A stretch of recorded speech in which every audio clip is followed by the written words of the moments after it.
Welcome to Giving Voice to Vision. Our guest today is Nelson Cook, founder and executive director of Coaches of Influence. Nelson has served on the staff of several ministries to include Youth for Christ, Campus Crusade for Christ, the Fellowship of Christian Athletes, and Nelson is married with 3 daughters and has 9 grandchildren. Nelson also has been committed to reaching people with the gospel and challenging them to grow into all the Lord has for them to become. Coaches of Influences seeks to encourage all coaches to become followers of Jesus Christ. The Coin Ministry vision is focused on teaching coaches about the gospel, encouraging coaches in fellowship, meeting with coaches on a regular basis, and sharing the experience of fellowship in Jesus. The Coin Ministry seeks to reach coaches with the gospel, to encourage them in their faith, and to strengthen them in Jesus Christ. Let's welcome Nelson Cook. Well, welcome to Giving Voice to Vision. Our guest today is Nelson Cook. Nelson is the founder and executive director of COIN, Coaches of Influence. Nelson, we're glad to have you with us today. Thank you, Bob. It's a pleasure to be here. Well, tell us a little bit about COIN, or Coaches of Influence. Well, COIN started officially in January 1997, but the vision and the burden was there long before that. During my years of coaching football, basketball, and tennis, I just came to realize the power that a coach has with young people, the influence factor, and that, quite frankly, a lot of coaches were trying to increase their resume and their win-loss record, and that spilled over into abusing kids in the process, yelling, cussing, putting them down, less encouragement, more discouragement. And that was just not in my heart. I never responded as an athlete to any coaches that did that to me. And so I wanted to change that. And I had a couple of mentors that spoke into my life about that very thing. Great men, great coaches. And I wanted to emulate what they were espousing. So we started that with the vision that we would come alongside coaches and be a support and encouragement to them, provide steps to success, if you will, and then some encouragement and accountability along the way. Well, you were with FCA before you started Coaches in Influence. What were the steps that you took to start Coaches of Influence? How did it all begin? Well, after my first wife passed away, and we had 3 young daughters, and I was kind of overwhelmed by that, and I left the ministry of FCA in the fall of 95, and during 96 I got the vision from the Lord for the coaches ministry, and we began to put it together. And probably the most important step was a very good friend of mine, Terry Franson, who was vice president of student affairs at Azusa Pacific University. And I got together, I shared with him, and he recommended some people that we get together with. Probably the most important one was a man named Steve Quattro, who at that time was heading up his own ministry called Sports Outreach Los Angeles. And Steve heard my vision. He was excited about it. He allowed me to meet with some of his board members. And as a result of that, with Terry, his board members, Steve, we put together a plan to begin to develop Coaches of Influence. And Steve was so helpful steps-wise. I mean, he offered me an office to share with him. He offered his secretary that I could use. Probably among the most important things. He offered me his counsel, his wisdom, his administrative and organizational giftings that were not strengths in my life. And so that was huge. And that's how we started. And it was just a huge blessing in so many ways. Now, you were in Dallas for quite a while before you came to California, and you were with FCA, and you had quite a ministry going there, and you decided to move to California. And a lot of times when people look at a vision or look at something, it comes in pieces. It doesn't all the time come at once. You were FCA, and you became kind of a state director for California for FCA before you started Coin. Tell us a little bit about your journey and what you did in Dallas, and then the journey to get you to California, and some of the obstacles that you may have faced in starting Coin. Well, Dallas was a phenomenal time. I met the first man that ever loved me enough and hold me accountable and hold my feet to the fire. And that was my pastor. And he shared with me that I needed to go back to school because I had not finished school. I'd been in the military. I'd goofed around. I was just kind of an immature guy, quite frankly. And he told me to go back. I finished. I got my Bachelor of Science degree. Then the opportunity came to get my master's degree. And I did that. And then I got out and started teaching coaching. My first job was at a junior high school. And I joke with people. I said, the Catholics are right. There is a purgatory. It's junior high. But quite honestly, I loved it. It was a great opportunity. Those kids were awesome. And we had a tremendous impact. And we started Fellowship of Christian Athletes on that junior high campus. I was also working with Lake Highlands High School. And it was just a phenomenal time of ministry. Then Fellowship of Christian Athletes came along and asked if I would come on board. And the bottom line was, after I got married, my wife and I decided to come on board with FCA. And I did the college ministry there, overseeing about 24 colleges in the North Texas area. And that was 3 years, 3.5 years of just great times, great ministry. And then they asked me to become the area director of the Dallas FCA, which was the largest office in the country. And largely due to the fact that Tom Landry was our board chairman. And Roger Staubach was on the board. And Don Carter, owner of the Mavericks, was on board. And so, I mean, it was a high-profile position. And we enjoyed that for 4 years of just seeing God increase the ministry in so many ways. And then FCA asked me, long story short here, asked me to come to California and be the state director. And at first we didn't want to do it. To be honest, we were comfortable in Dallas. We owned a home. We owned our car. We were in a good position there. But a mentor of mine, Dr. Howard Hendricks, told me when we got together for lunch, he was a seminary professor and godly man.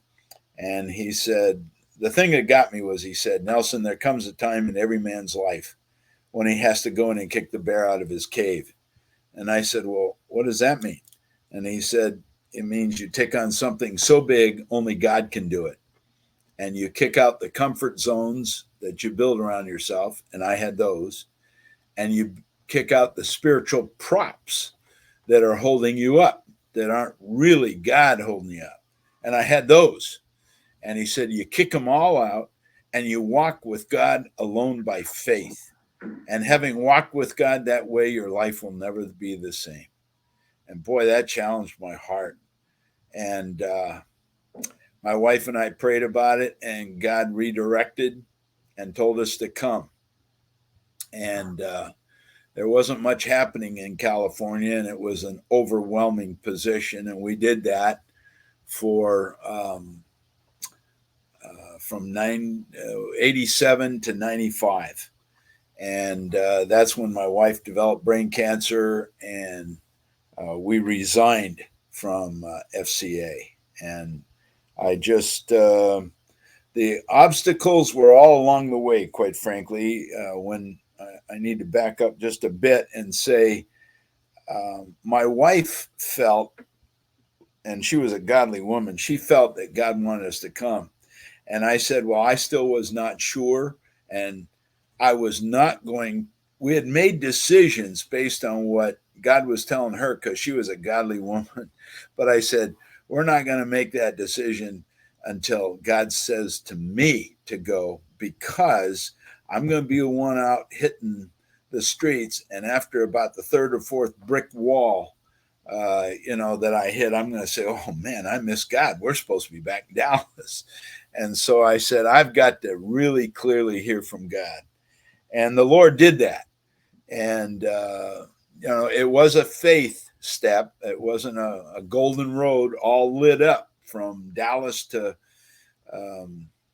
California. He just said, just like driving at night, just go in the distance that your headlights show you the way. I will show you the way. You just go. And so that's what we did. And we came out here, and sure enough, we couldn't afford out here because the cost of living was much higher.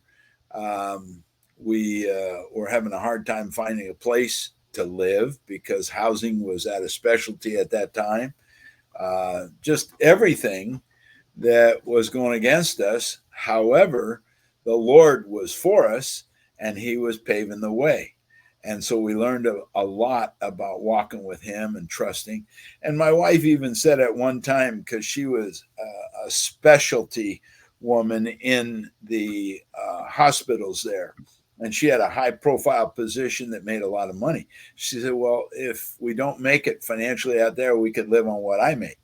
But we came out here and we found out that this is the training center out here in LA for what she did. And there's all kinds of them out here.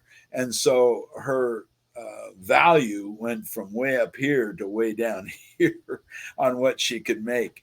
And so, again, it was another opportunity to trust God and just kind of see our way with him. And another obstacle was when she developed brain cancer. And, I'm trying to figure out how to do the ministry and how to take care of the kids and how to take care of my wife and, get all the things going. And yet, one after the other, God provided. He provided people out of the church to come and sit with my wife while I went to work.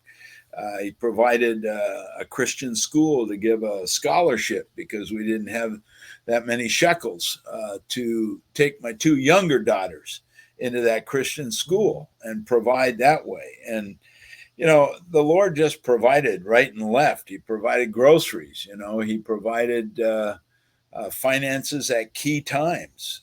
We were just month to month. Whatever we needed either came in ahead of time or it came in for the next month, and we would borrow from that. But then God would provide greatly in the next month to cover what was borrowed.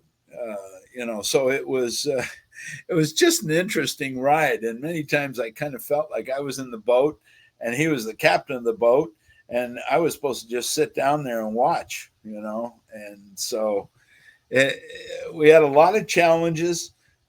Never one that we did not win in Christ. And even when my wife passed away and the Lord took her home, that was still a victory. My kids learned a lot about a godly marriage. They learned a lot about submitting to the Lord's will and not ours. And it was tough emotionally. It was tough financially. It was tough socially. It was tough in every way. But it was victorious and growth growing in every situation. I don't know if I covered all of it. Well, it's interesting. You covered it all, and that was kind of the genesis and start of coaches of influence. And people think when God gives us a vision, we think it's going to be like you talked about, that golden road, and that everything's going to work smooth. And I appreciate you talking about the obstacles of getting to California, and then the obstacles probably of starting Coaches of Influence. And that started in California after you left FCA. Um, Tell us about a little bit about the time when you got started with Coaches of Influence, of what the major challenges were in getting that started. Well, I had mentioned earlier that I'm not the most gifted guy in terms of administration, organization, things of that nature. I have some basic things, but uh, God knew what I needed, and He provided in a phenomenal way. And like I said earlier, probably bringing together key people to help me. There were a couple of guys on my board that when I was the state director with FCA that kind of continued with me with Coaches of Influence. There was, um, Steve Quattro was such a key figure. I really didn't know what to do. I didn't know how to develop a ministry. I had always just come alongside and been part of a ministry. And I had worked with, in the past, Youth for Christ on staff in San Diego. I had worked on staff with Campus Crusade for Christ in Dallas prior to going back to school. And, then, of course, FCA. And in each case, they were already established, and I was able just to join and learn from other long-term staff people. But when I started COIN, that was the Lord's vision for me, based on having worked with godly coaches and mentors that challenged me. One of them was Grant Teaff from Baylor University, and then became the president of the National Football Coaches Association. And Grant always challenged me, God didn't save you and leave you here to just win football games or basketball games. God saved you and left you here to make a difference in the lives that He gives you to work with. And that always challenged me. And a doctor said, when I was with my wife at a new CEO taking over the hospital, and he said to the media, the media asked, "How are you going to run this hospital?" And he said, "I want you to know that I am a Christian that happens to be a doctor. I'm not a doctor that happens to be a Christian. And that's the way I'm going to run things." And I immediately thought, whoa, am I a Christian that happens to be a coach, or a coach that happens to be a Christian? There's a difference between the two. And one means that I'm going to make my Christianity and all of the biblical principles and values in God's word, that's going to be the way I run things. And so that formulated, along with Grant Teaff's challenge, to make a difference in people's lives. I've always wanted to do that. And so we just began to formulate that, along with Steve and a couple of other godly people like Terry Franson and Mike Peters. These are the people that came alongside me and helped me. And God knew I needed that help. So those are the things that helped me get started. Even to the point that eventually, after about 8 years working with Steve, his board said, you need to get your own board. They were my covering, and I did Coaches of Influence. They filed a DBA, or I did business as Coaches of Influence, but under their banner.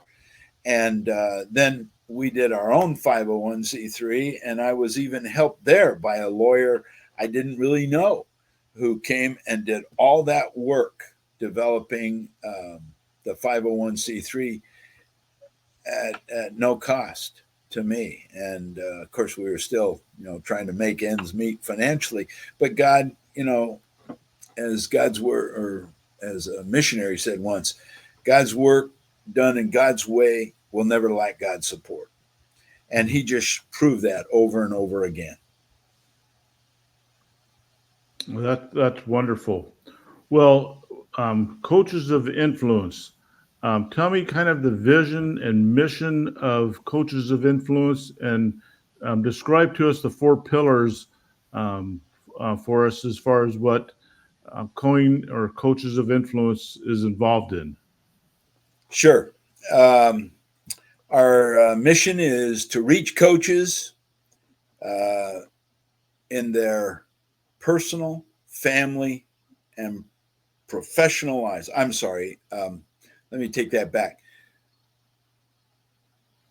Our mission statement is, sorry, pardon me, reach coaches with the gospel to encourage them in their faith and to strengthen their commitment to Christ. And we do that with those four pillars that you mentioned. The four pillars are coaches' fellowships. That's where coaches come together and they bear with one another's burdens. And thus fulfill the law of Christ. And that's taken from Acts 2:42. When the church first started, the disciples did four things. They broke bread, they fellowshiped together, they got in the word, and they prayed. And that's what we do. We have coaches come together and we break bread, usually have breakfast together, lunch together, dinner together, or they bring their own or whatever it is. We fellowship together. We talk about, hey, how are things going on in your life? How are things at your school? What are you doing that's helpful that somebody else can learn from? What are your challenges and that kind of thing? Then we get into the word and we say there's three things basically. If you read the word, that's you getting into the word. If you memorize and meditate on the word, then that's the word really getting into you. And then when you come and minister the word, that's the word getting out of you as a result of what's been in you. And so we're encouraging that way. And then we provide accountability with that. How's it going? How can we pray for you? What can we do better? And then we share prayer requests and we pass them around. So that's step one. That's the fellowship group. And then connected with that is the prayer support part.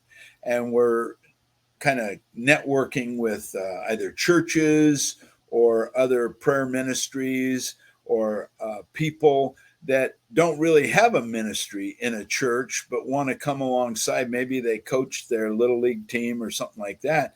And we say, hey, you can be part of our group. And this would be something that you would love to do because you love to work with kids and stuff like that. Why don't you join these coaches that are professional coaches? And coaches involved with Coin come from every level. They come from the elementary level, working with little kids, junior high level, high school, college, and a few are involved with us at the pro level. And so we have the prayer support as the second. The third one is missions.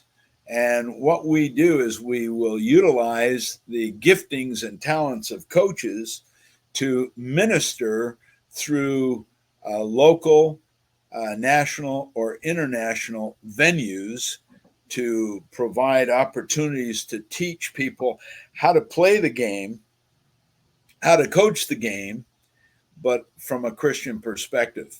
And for example, we did a baseball clinic at a church in Long Beach. And I brought in 3 baseball coaches that were solid believers and great coaches. And they shared all the aspects of baseball, throwing, running, catching, hitting, all those different things. And then they shared their personal testimony. And we added to that an umpire who came and shared about the importance of authority and respecting authority. And then we brought in a parent and had them share about the role of a parent at the game, because a lot of parents, they're on coaches all the time, they're on kids all the time. And, this parent gave a perspective on how they're supposed to be respectful of coaches and let them do the job they're doing. Encourage their kids, don't discourage them by telling what they should have done or whatever. Anyway, that's the mission aspect. And we've gone to Samoa, we've had influence in Mexico, we've had influence in Africa. We have had coaches go to those different places and share. And yet we have had influence with Indian reservations and stuff like that in America. And what we do when we do it locally, we get the church involved. We pass out cards, and then we give those cards to the church to follow up all the responses, so that can increase the church's influence in the area. So that's the missions aspect.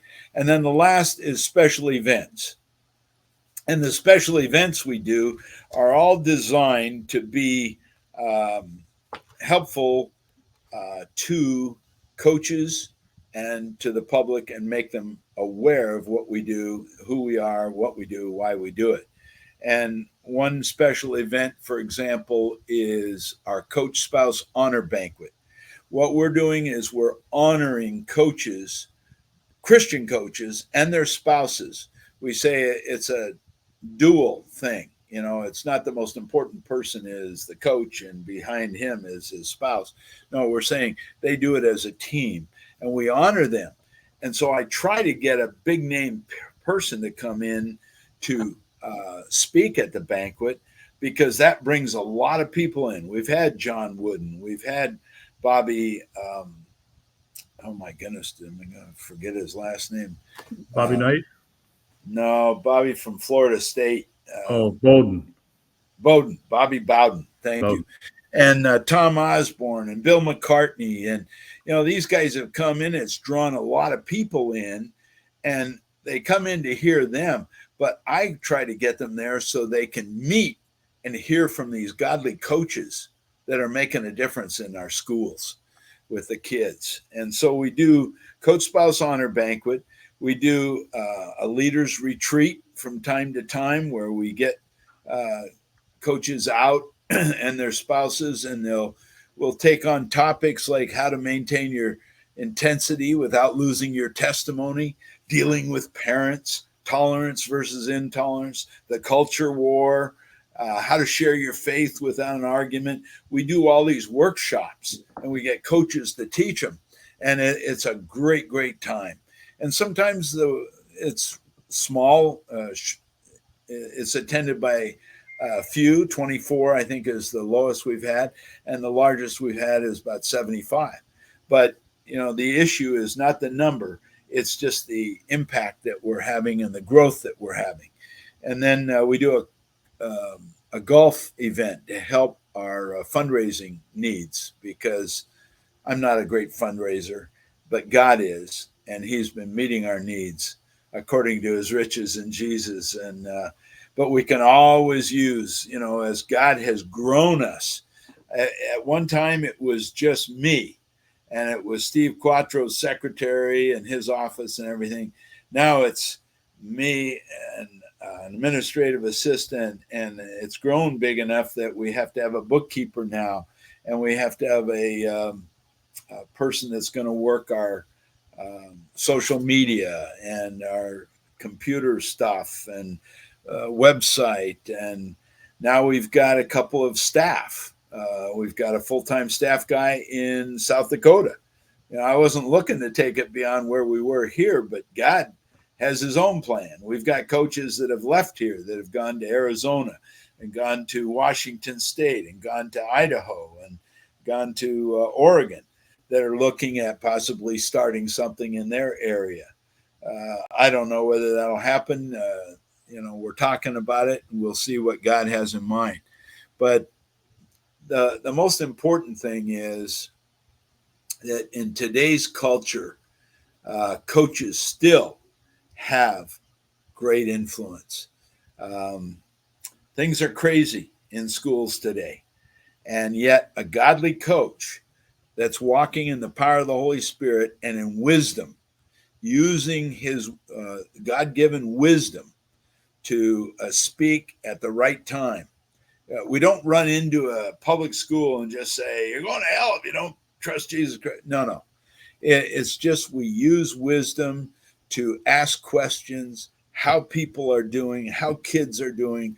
We had a coach tell me that, he would finish his class every day with, I love you guys.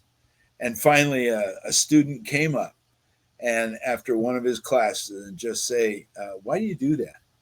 And he told this person why.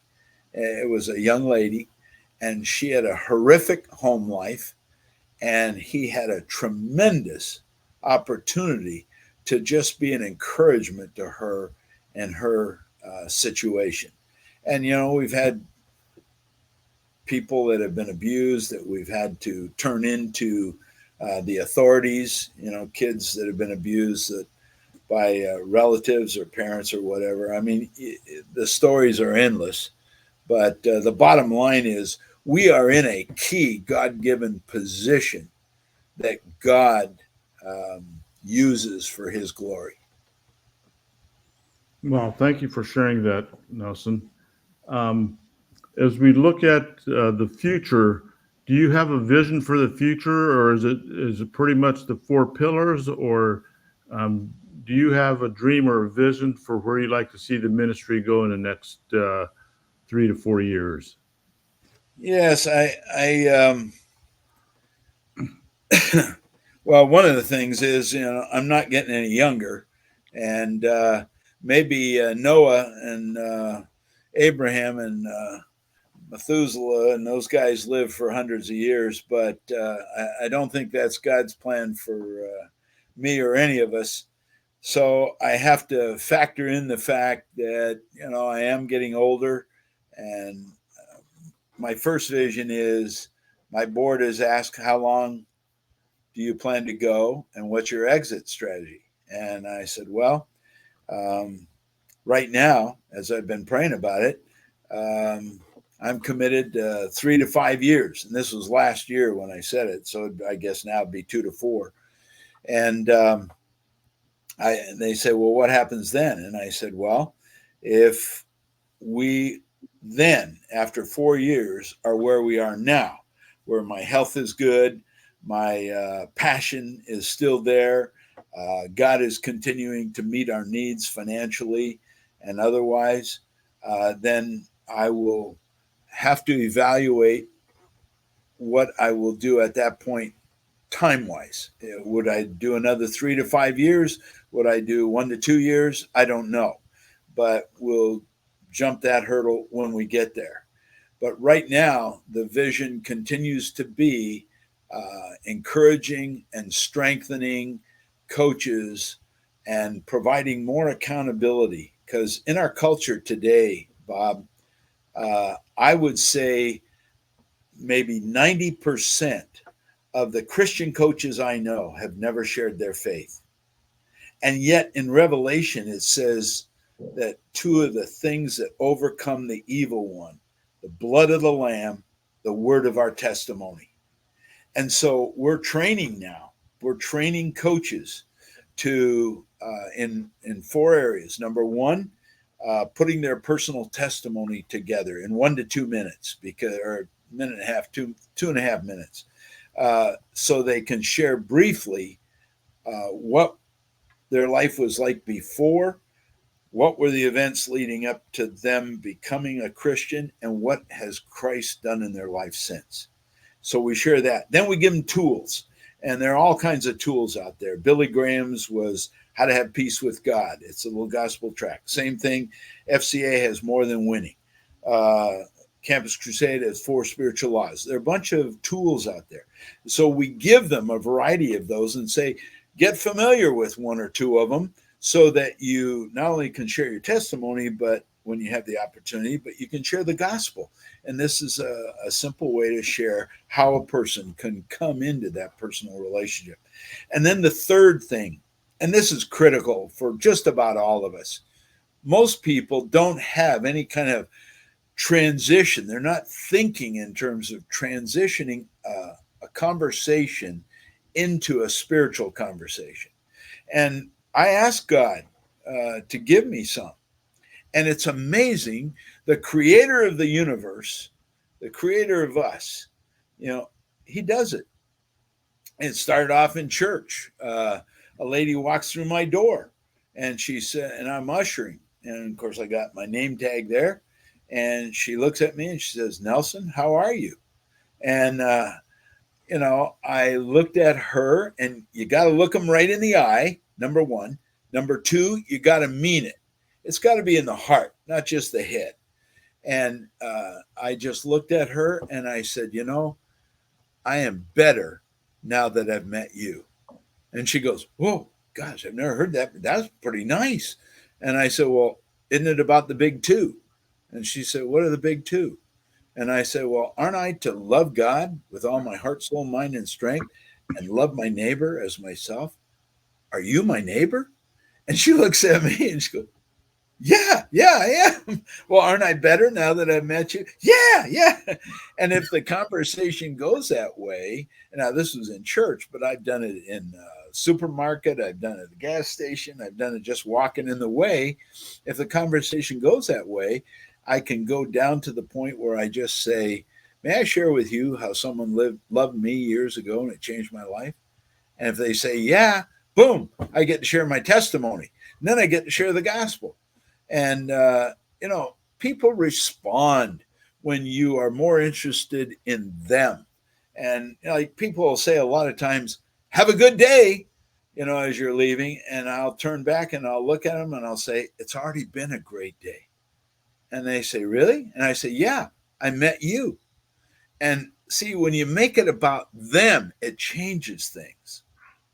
And, there are a bunch of different ways that God has just given me. I use my hairdo or lack thereof as a way, because a friend of mine, that seminary professor in Dallas, told me a joke. He said, God didn't, do you know why you're a valuable person? And I said, why is that? And he said, because God does not put marble tops on cheap furniture. Well, anybody with this haircut, I tell them that. They all laugh. I've never heard that.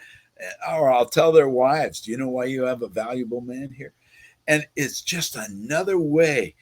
Laughter, humor breaks the ice and gives you instant opportunity to get to know people. And that's what Jesus did. He asked questions, or he said things that got them wondering and thinking and seeking. And that's what I'm trying to do. And I got so off on that. The transition things we're teaching. And then the last thing is the accountability aspect. If you're a good teacher always tests what they taught. And so the test is we need to go out and we need to go with them and give them an opportunity to ask people questions. Like yesterday, I was having lunch and I was with two high profile, and I won't name them, high profile Christians that are leading big things. And our waiter came up and I said, what is your name? You always want to get their name. And he said, Jose. And I said, jokingly, I said, then they sing to you all the time, don't they? And he said, about what? And I said, Jose, can you see, if you ever go to a game? And he laughed, and he said, yeah, that's funny. And then I said, Jose, can I ask you a question? Do you have any kind of spiritual belief? And he said, oh, and long story short, God just gave me some precise questions to ask him that led to eventually, because he's a waiter and he's busy. So I have to make it brief. I have to make it quick.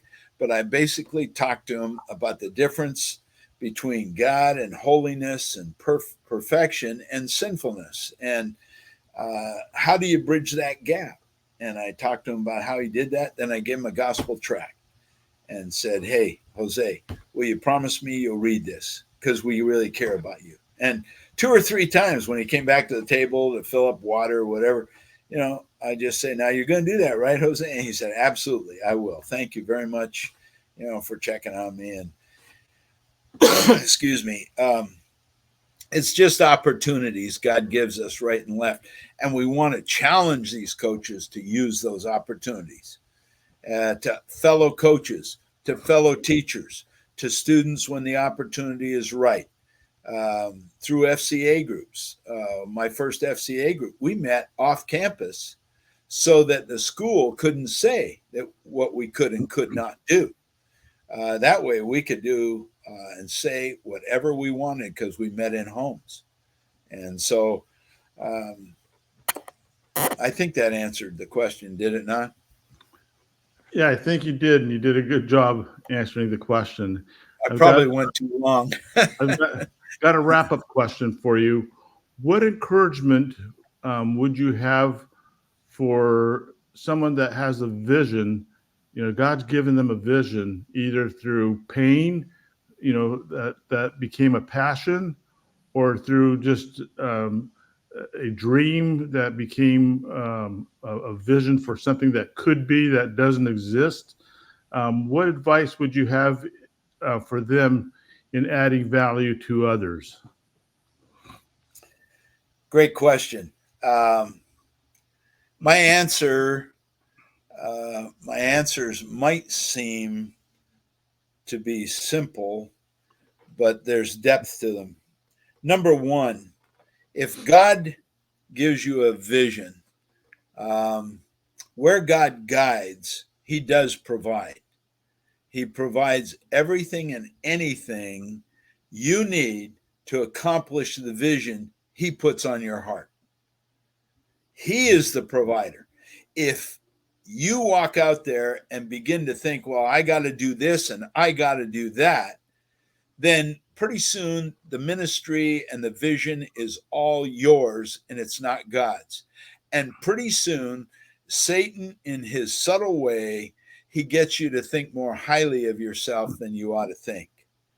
And so I would say, if God has given you a vision, first confirm it. Confirm it by just waiting before him in prayer. Confirm it if you have a spouse. Confirm it if you have an accountability group at church, or if you have a board or good, close Christian friends that will pray and help you along that line. That confirmation can be so encouraging to you when you do hit the brick walls. Because if you have a vision from God, you can mark it down right now that Satan is not going to want that accomplished. And he will try everything and anything. It might be a big hit. In me, it was, fear of a lot of unknowns. For me, eventually it was, what do I do when I've lost my wife and I've got 3 little kids? In me, it might be an area of weakness like finances. What are we going to do? And, there's a bunch of different ways. Or it might just be a subtle lie that you begin to believe. And so you need that accountability. You need the power of the Holy Spirit. You need people around you that are praying for you and encouraging you. And you need to be in the Word and in prayer yourself. And then secondly, let's see, Philippians 4, 6, and 7. It starts off, be anxious for nothing. We always blow right by that. But what is one of the biggest issues in Christianity today? It's anxiousness. It's depression. It is worry. It is, is God going to do this? What if this doesn't happen? Well, if it doesn't happen, it's because God didn't allow it to happen. And there's a better reason. and trust him. Set your eyes on Jesus, the author and finisher of your faith, not on you and your vision. You can make your vision an idol. And once it becomes an idol, you're going downhill after that. You may think you're going uphill, but that's again a delusion that Satan sends. So keep your eyes on Jesus. Think about this. Jesus, the Bible says, for the joy set before him, endured the cross and suffered the shame. He was getting ready to pay for the sins of the world, past, present, and future. He was getting ready to go to the most horrific death. And some people say, well, death on a cross, I mean, yeah. But anybody else, and I've heard of some people trying to emulate Jesus' death by being crucified on a cross, having nails put in their hands and feet. No, not even close. They didn't take on the sins of anybody, And when you think about the sins of the world, let alone just one individual person, that it blows my mind. I can't attain to it. But I'll tell you this, it means something to be anxious for nothing, but in everything by prayer and supplication with thanksgiving. That's what Jesus said, thanksgiving. At the worst time, he was offering thanks. With thanksgiving, let requests be made known to God, and the peace of God. It's a great athletic term. It says, let the peace of God act as umpire in your heart. Let God make the call. And if you do that, then you can walk the vision. I mentioned earlier in this podcast that sometimes all I had to do was just sit in the boat and let Jesus direct the boat. I didn't have to do anything. Sometimes he would tell me something to do and I'd have to do that. Fine. But sometimes he said, be still and know that I am God. And too often we kind of, I think I've used this before. I'm kind of, if you've ever seen the movie Animal House, don't recommend it, but John Belushi, he gets in there with his frat brothers and he says, let's go. And he goes running out of the house and nobody goes with him. And after a while, he comes back in kind of sheepishly, because he ran out ahead of everybody. And that's what we do with God. We run out ahead. Come on, God, let's go. I got a great vision. And God's saying, you just be still. Let me put the things in place in my time, in my way, with my people and my circumstance. And this will teach you how to wait, how to trust me, and how to be still, and how to let me do what only I can do.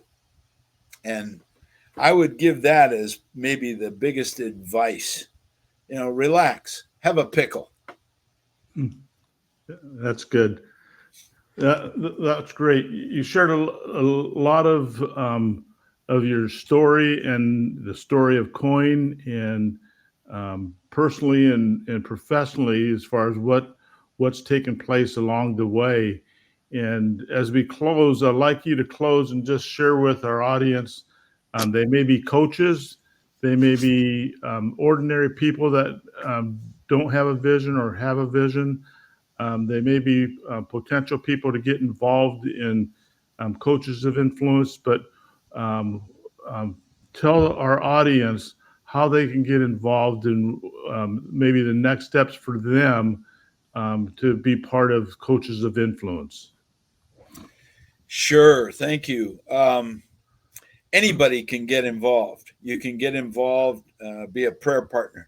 You can get involved with a coach's fellowship. We've got guys. I was just at a group in Chino yesterday, and they were telling me about guys that were part of the group that have never played a sport, never coached a sport, but they were part of the group, part of the coaches fellowship, part of the study, part of the prayer network there. And these guys had come to Christ through that fellowship with the coaches. Not only that, they were reproducing. They had reached out to other non-coaches to come to the group, get exposed to the gospel, and those other guys had prayed to receive Christ. You talk about a 2 Timothy 2:2 principle where Paul says to Timothy, the things that you've learned from me, commit to faithful men who will commit them to others, other faithful men also. That's what these guys are doing. They're faithful men. And they weren't just being limited by guys that were in the athletic community or coaching or teaching or something like that. You know, we've got guys that come out of rehab centers that want to get involved with us. That's great. We had one guy that came and he was not a believer, but he loved one of the coaches that was there.